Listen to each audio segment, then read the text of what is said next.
നമുക്ക് അരവിന്ദിന്റെയും മക്കളുടെയും നാളത്തെ നല്ലൊരു കഥ കേട്ടാലോ? വീഡിയോ ഇഷ്ടപ്പെടുവാണെങ്കിൽ ഒന്ന് ലൈക്ക് ചെയ്ത് ഹൈപ്പ് ചെയ്യാൻ മറക്കരുത് കേട്ടോ. അങ്ങനെ നമ്മൾ കാണുന്ന ഒടുവില് യമിനെയും കൂട്ടിക്കൊണ്ട് വിനീതും കാവേരി എല്ലാരും കൂടെ വീട്ടിലേക്ക് പോരുവാണ്. പോരുന്ന സമയത്ത് യമിനിക്കാണെങ്കിൽ വല്ലാത്തൊരു ടെൻഷനായിരുന്നു. യമിനി ചോദിച്ചു, അല്ല അമ്മയ്ക്ക് ഭയങ്കര സങ്കടമായി കാണൂലേ? എന്നെ കാണാതെ വന്നു കഴിഞ്ഞപ്പോ അമ്മയ്ക്ക് വിഷമമായിരിക്കും അല്ലേ?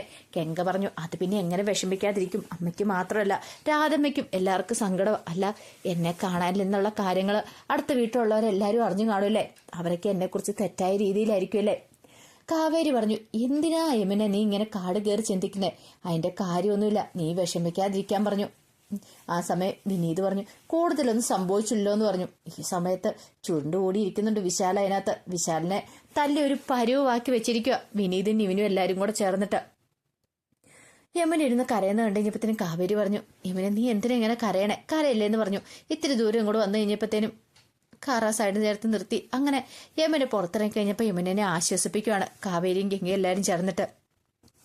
വിഷമിക്കാതിരിക്കുക, സമാധാനിക്ക്, ഒന്നും സംഭവിച്ചിട്ടൊന്നുമില്ലല്ലോ. കൃത്യസമയത്ത് ഞങ്ങൾ വന്നുകൊണ്ട് നിന്നെ രക്ഷിക്കാൻ പറ്റിയില്ലെന്ന് ചോദിച്ചു. ആ സമയത്ത് യമുനിക്ക് ദേഹത്ത് നല്ല വേദന എടുക്കുന്നുണ്ടായിരുന്നു. കാരണം അമ്മാതിരി അടിക്കുകയൊക്കെ ചെയ്തിട്ടുണ്ടായിരുന്നു വിശാല്. പെട്ടെന്ന് വേദന കൊണ്ട് യമുന പൊളയുവാണ്. ഈ സമയത്ത് ഗംഗേച്ച് എന്താ കാര്യം എന്താന്ന് ചോദിച്ചു. എനിക്ക് വേദന എടുക്കുന്നുണ്ട്, വിശാല് എന്നെ കുറെ തല്ലിയിട്ടുണ്ടായിരുന്നു പറഞ്ഞു. അത് കേട്ട് കഴിഞ്ഞപ്പത്തേനും കാവേരിക്ക് സഹിച്ചില്ല. പെട്ടെന്ന് കാവേരി വണ്ടിക്കകത്തേക്ക് ചാടിക്കേറി. എടാ നീ എന്റെ അനുജത്തി അമ്മാതിരി ഉപദ്രവിച്ചിട്ടുണ്ടായിരുന്നല്ലേന്ന് ചോദിച്ചിട്ട് തലങ്ങും വിലങ്ങും അടിക്കുകയാണ്. അപ്പോഴേക്കും നിവിനും വിനീതും എല്ലാം കയറി വന്നിട്ട് കാവേരിനെ പിടിച്ചു മാറ്റി പുറത്തേക്കിറക്കി. ഇനി അവനെ തല്ലണ്ട, ഇനി അവനെ തല്ലിയിട്ടുണ്ടല്ലേ അവൻ ചത്തുപോകുന്നും പറഞ്ഞോണ്ട്. ചാവട്ടെ, അവനെ പോലെയുള്ളവന്മാർ ജീവനോടെ ഇരിക്കാൻ പാടില്ല. പിന്നീട് എമിനോട് പറഞ്ഞു, സാരമില്ല പോട്ടെ, നീ ഒരു തെറ്റും ചെയ്തിട്ടില്ലെന്ന് ഞങ്ങൾക്കറിയാം. ഇവനെ പോലെ ഒരു ഫ്രോഡിനെ വിശ്വസിച്ചു, അതാണ് നീ ചെയ്ത തെറ്റ്. സാരമില്ല, അതിപ്പോ നിന്റെ കുഴപ്പം കൊണ്ടൊന്നും അല്ലല്ലോ. കാരണം ഇവന്റെ അച്ഛനും ഇവനെല്ലാരും ചേർന്ന് അടിച്ചെടുത്ത ആ തോട്ടവും കാര്യങ്ങളൊക്കെ നമ്മുടെ പേർക്ക് തരാമെന്ന് പറഞ്ഞുകൊണ്ടല്ലേ നീ അങ്ങോട്ടേക്ക് പോയത്. ഇവരെ പോലുള്ള ഫ്രോഡിനെ ഒരിക്കലും വിശ്വസിക്കാൻ പാടില്ലായിരുന്നു. ബാ കയറാൻ പറഞ്ഞു. അങ്ങനെ അവരെ കാവേരിയും ഗംഗ എല്ലാവരും ചേർന്ന് എമിനെയും കൊണ്ട് അങ്ങോട്ട് പോവാണ്. ഈ സമയത്ത് ജയപാലനും പ്രവീണും എന്ത് ചെയ്യണമെന്നറിയില്ല നിൽക്കുക അരവിന്ദന്റെ വീട്ടില്. അവരെങ്ങനെയും തണുപ്പിക്കാനായിട്ട് വന്ന ഈ പറയുന്ന കാവേരി വിശാലിനെ കൊണ്ട് പോയെന്നുള്ള കാര്യങ്ങളൊക്കെ ഫ്രണ്ട്സ് വിളിച്ചു പറഞ്ഞിട്ടുണ്ടായിരുന്നു. പക്ഷെ എന്താ ഏതാ എങ്ങനെയൊന്നും അറിയത്തില്ല. ഒരു പക്ഷെ അങ്ങനെ എന്തെങ്കിലും സംഭവിച്ചിട്ടുണ്ടെങ്കിൽ എങ്ങനെയും സോപ്പ് ഉണ്ടല്ലോ ശാരദനെയൊക്കെ തന്റെ മകനെ കുറ്റക്കാരനാക്കാതിരിക്കാൻ വേണ്ടിയിട്ട്. അപ്പൊ അതിനുവേണ്ടി വന്നാണ്. പക്ഷെ ശാരദ കുറ്റിച്ചൂലുമായിട്ട് അങ്ങോട്ടേക്ക് വന്നത്. കുറ്റിച്ചൂലുമായിട്ട് വന്നിട്ട് ഇങ്ങനെ നിൽക്കുമ്പോഴത്തേനും ഒരു നിമിഷം പ്രവീണെ ജയപാലനും ഞെട്ടിപ്പോയി. ജയപാലൻ പറഞ്ഞു, ശാരദ ഇവിടുത്തെ മോളെ കാണാനില്ലെന്ന് അറിയുമ്പോൾ നമ്മൾ എത്ര ശത്രുക്കളാണെങ്കിലും ഇവിടെ വന്ന് കാര്യം അന്വേഷിക്കണമല്ലോ, അതിനുവേണ്ടി ഞാൻ വന്നാന്ന് പറഞ്ഞു. അപ്പോഴേക്ക് ശാരദ പറഞ്ഞു, കൂടുതൽ നിങ്ങൾ കാര്യമൊന്നും അന്വേഷിക്കണ്ട, മര്യാദയ്ക്ക് പോകാൻ നോക്കും വന്ന വഴിക്ക്. ഇത് അരവിന്ദന്റെ വീടാ, അറിയാലോ. നിങ്ങളെ ഒത്തിരി വിശ്വസിച്ച് കൂടപ്പുറപ്പിനെ പോലെ സ്നേഹിച്ച അരവിന്ദന്റെ വീട്. പക്ഷെ നിങ്ങൾ ചെയ്ത ചതിയോ, നിങ്ങൾക്ക് അത്ര സ്നേഹം ഉണ്ടായിരുന്നെങ്കിൽ നിങ്ങൾ ഈ കുടുംബത്തോട് അങ്ങോട്ട് ചതി ചെയ്യില്ലായിരുന്നു. ഇനി കൂടുതൽ ഷോ ഇറക്കാതെ പോകാൻ നോക്ക് ജയപാല എന്ന് പറഞ്ഞു. രാധമ്മ അത് തന്നെ പറഞ്ഞു. ഒടുവില് ജയപാലനും പ്രവീണയും കൂടെ പുറത്തേക്ക് ഇറങ്ങുവാണ്. ഈ സമയത്ത് പ്രവീണ പറഞ്ഞു, എന്നാലും എന്റെ ജയപാലേട്ടാ ഇങ്ങനെയൊക്കെ സംഭവിക്കും നമ്മൾ വിചാരിച്ചോ എന്ന് ചോദിച്ചു. അവരങ്ങോട്ട് പോകാൻ തുടങ്ങിയപ്പോഴത്തേനുമാണ് ഒരു കാർ അങ്ങോട്ട് വന്ന് നിൽക്കുന്നത്. കാറിനകത്തുനിന്ന് യമുന ഇറങ്ങി. യമുനോട് കാവേരിയും ഗംഗയൊക്കെ അങ്ങോട്ട് ഇറങ്ങി. യമുന അങ്ങോട്ട് വന്നിറങ്ങുമ്പോഴത്തേന് ശാരദ ഓടിച്ചെന്നു. രാധമ്മ ശാരദയെ കെട്ടിപ്പിടിച്ച് യമുന കരയാണ്. അപ്പോഴേക്കും അടുത്ത വീട്ടിലെ കുറച്ച് ആൾക്കാരൊക്കെ ഉണ്ടായിരുന്നു. അവരൊക്കെ വന്ന് ഇങ്ങനെ നിൽക്കുവാണ്. ഈ സമയം കാവേരി പറഞ്ഞു, അമ്മ വിഷമിക്കൊന്നും വേണ്ട, യമുനയ്ക്ക് ഒരു കുഴപ്പമില്ല എന്ന് പറഞ്ഞു.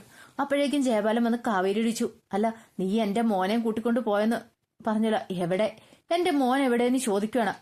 ആ സമയത്താണ് വണ്ടിക്കകത്തുനിന്ന് വിശാലിനെ പിടിച്ച് പുറത്തേക്ക് തള്ളിയിടുന്ന വിനീത്. പിന്നാലെ വിനീതും കൂടെ ഇറങ്ങുവാണ്.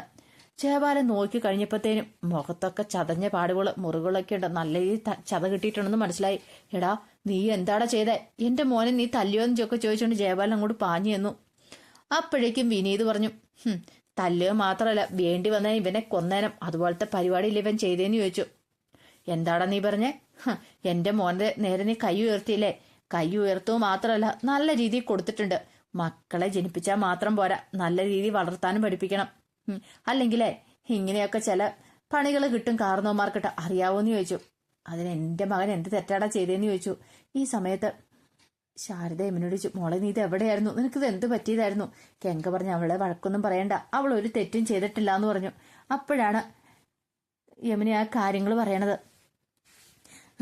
എന്നെ വിശാലി വിളിച്ചോണ്ട് പോയതാ മാർത്താണ്ഡത്തേക്ക്. മാർത്താണ്ഡത്തോ എന്ന് ചോദിച്ച് ശാരദ ഞെട്ടിപ്പോയി.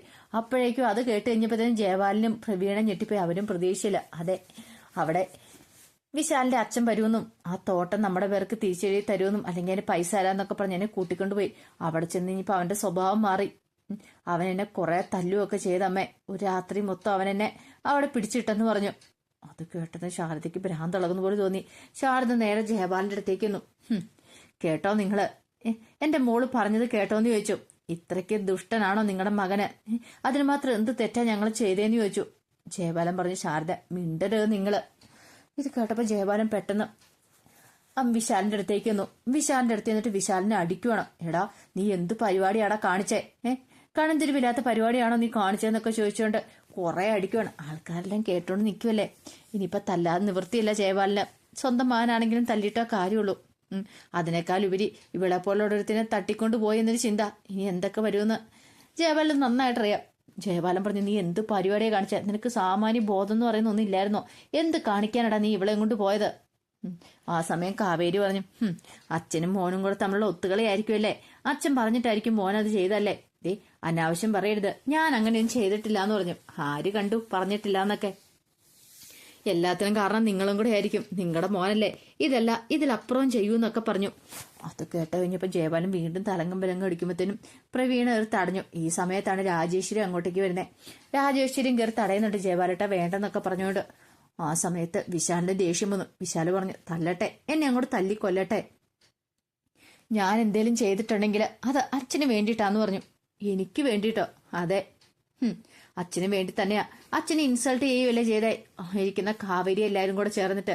അപ്പൊ അതിന് പ്രതികാരം ചെയ്താ ഞാന്. അതുമാത്രമല്ല, കഴിഞ്ഞ തവണ കാവേരിയോട് നിവിനേട്ടൻ വിളിച്ചു പറഞ്ഞ് ഞാൻ കേട്ടായിരുന്നു, ഐ ലവ് യു കാവേരി എന്നൊക്കെ പറഞ്ഞുകൊണ്ട്. എനിക്കത് സഹിച്ചില്ല, അതുകൊണ്ടാന്നൊക്കെ പറഞ്ഞു. ഒരു നിമിഷം ജയപാലനൊക്കെ ഞെട്ടിപ്പോയി. കാവേരി നിവിനും വരെ ഞെട്ടിപ്പോയി. പെട്ടെന്ന് ഈ നിവിൻ അങ്ങോട്ട് ചെന്നിട്ട്, എന്താടാ നീ പറഞ്ഞത്? നീ വെറുതെ അനാവശ്യം പറഞ്ഞുകൊണ്ട് വന്നാണ്ടല്ലോ. എന്താ സത്യമല്ല ഞാൻ പറഞ്ഞത് എന്ന് ചോദിച്ചു. നിവിനാണെങ്കിൽ എന്ത് ചെയ്യണമെന്ന് അറിയില്ല. ഈ സമയത്ത് കാവേരി പറഞ്ഞു, അതെ, പുതിയ തന്ത്രം ഇറക്കിയോണ്ട് നീ വരണ്ട. നിന്റെ മനസ്സിലിരിപ്പ് എന്താന്ന് മനസ്സിലായി. നീ എന്റെ യമുനയോട് ചെയ്ത ദ്രോഹം ഉണ്ടല്ലോ, ഞങ്ങൾ ഒരിക്കലും മറക്കില്ല. പിന്നെ ജയപാലൻ സാറെ കരുതി വെച്ചോ, ഇതിനുള്ള കൂലി നിനക്കിട്ട് ഞാൻ തന്നിരിക്കുമെന്ന് പറഞ്ഞു. ജയപാലനാണെങ്കിൽ വിശാലിന്റെ കയ്യിലേക്ക് പിടിച്ചു.